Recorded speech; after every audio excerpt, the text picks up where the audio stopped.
Friends, Hyderabad ಅಲ್ಲಿ ಹುಟ್ಟಿರೋ Mohammed ಸಿರಾಜ್ಗೆ cricket ಅಂದ್ರೆ ತುಂಬಾನೇ ಇಷ್ಟ. ಆದ್ರೆ ಅವ್ರ ಅಮ್ಮನ್ಗೆ ಮಾತ್ರ ಇವರು ಓದೋದ್ನ ಬಿಟ್ಟು ಕ್ರಿಕೆಟ್ ನ ಆಡಿದ್ರೆ ಇಷ್ಟನೇ ಆಗ್ತಿರಲ್ಲ. ಆದ್ರೆ ಸಿರಾಜ್ ಅವ್ರ ಅಣ್ಣ ಮಾತ್ರ ತುಂಬಾ ಚೆನ್ನಾಗಿ ಓದ್ತಾ ಇರ್ತಾರೆ. ನಿಮ್ಮ ಅಣ್ಣನ ನೋಡಿ ಬುದ್ಧಿ ಕಲಿ ಅಂತ ಯಾವಾಗ್ಲೂ ಸಿರಾಜ್ ಅವ್ರನ್ನ ಅವ್ರ ಅಮ್ಮ ಬೈತಾನೆ ಇರ್ತಾರೆ. ಒಂದು ದಿನ ಸಿರಾಜ್ ಅವ್ರ ಅಂಕಲ್ ಇವ್ರನ್ನ ಕ್ರಿಕೆಟ್ ಆಡಕ್ಕೆ ಕರ್ಕೊಂಡು ಹೋಗ್ತಾರೆ. ಅಲ್ಲಿ ಒಂದೇ ಮ್ಯಾಚ್ ಅಲ್ಲಿ ಇವ್ರು ಫಾಸ್ಟ್ ಬೌಲಿಂಗ್ ಇಂದ 9 ವಿಕೆಟ್ ನ ತೆಗಿತಾರೆ. ಸಿರಾಜ್ ಅವ್ರ ಅಂಕಲ್ ಕೂಡ ಖುಷಿ ಪಟ್ಟು ಮನೇಲಿ ಈ ವಿಚಾರನ ಕೂಡ ಹೇಳ್ತಾರೆ. ಇವಾಗ ಅವ್ರ ಅಮ್ಮ ಇವನು ಹಾಳಾಗಕ್ಕೆ ನೀನೇ ಕಾರಣ ಅಂತ ಅವ್ರ ಅಂಕಲ್ ನ ಬೈತಾರೆ.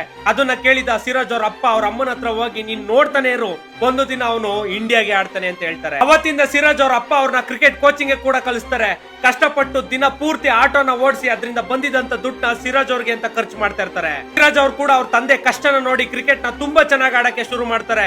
ಒಂದು ದಿನ ಅವ್ರ ತಂದೆ ಕನ್ಸು ನನ್ಸಾಗುತ್ತೆ. ಆದ್ರೆ ಇವತ್ತು ಇವ್ರ ಆಟನ ಇವ್ರ ಫಾಸ್ಟ್ ಬಾಲಿಂಗ್ ನ ನೋಡಕ್ಕೆ ಇವ್ರ ತಂದೆಯವರೇ ಇಲ್ಲ. RCB ಟೀಮ್ ಅಲ್ಲಿ ತುಂಬಾ ಚೆನ್ನಾಗಿ ವಿಕೆಟ್ ನ ತೆಗಿತಾ ಇವತ್ತು ಇಂಡಿಯಾ ಟೀಮ್ ಗೆ ಆಡ್ತಾ ಇದ್ದಾರೆ ಮೊಹಮ್ಮದ್ ಸಿರಾಜ್. ಈ ನಮ್ಮ ಸಿರಾಜ್ಗೋಸ್ಕರ ಒಂದೇ ಒಂದು ಆಡ್ ಸಿಂಬಲ್ ಕಮೆಂಟ್ ಮಾಡಿ. ಈ ವಿಡಿಯೋನ